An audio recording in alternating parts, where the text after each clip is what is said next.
Bermudians sit in this weird place where we have stories, but it's never really told in the ways that we can identify with. We're lumped into the US, the UK, Caribbean, but Bermudian stories are really unique. So telling those stories through art and galleries like this is super important.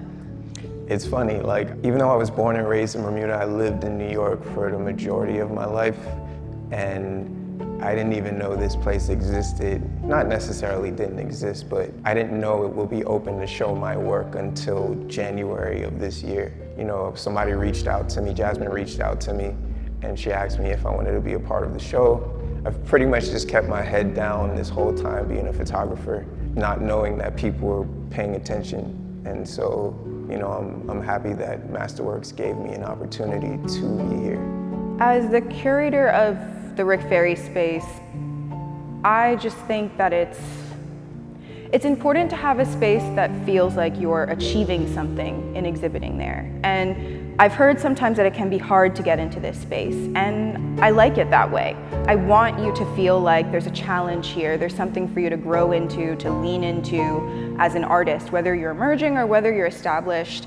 For me, the Rick Faries is a space to really see an artist come together and present a full body of work. Without art, we have no heritage. I mean, being creative is the difference between having a life and living. Hopefully, people leave this space feeling as though their everyday life is one of historical significance and relevance and should be appreciated, and you know, you should always find an excuse to make your everyday life a wow moment and you know, something special.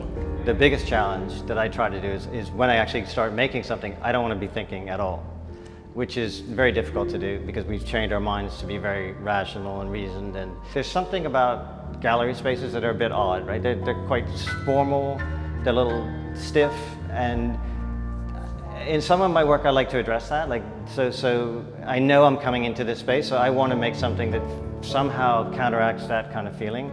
And I think that's an important distinction. Like, I don't think you can set out to create a culture, or as an artist you shouldn't set out to, like, you have to have this specific idea from looking at my work. It's like you're opening up the conversation. I think we're at a really exciting turning point in what Bermuda art, Bermudian art, art inspired by Bermuda looks like. I think historically the art historical narrative we know is artists came here, they vacationed, they made work.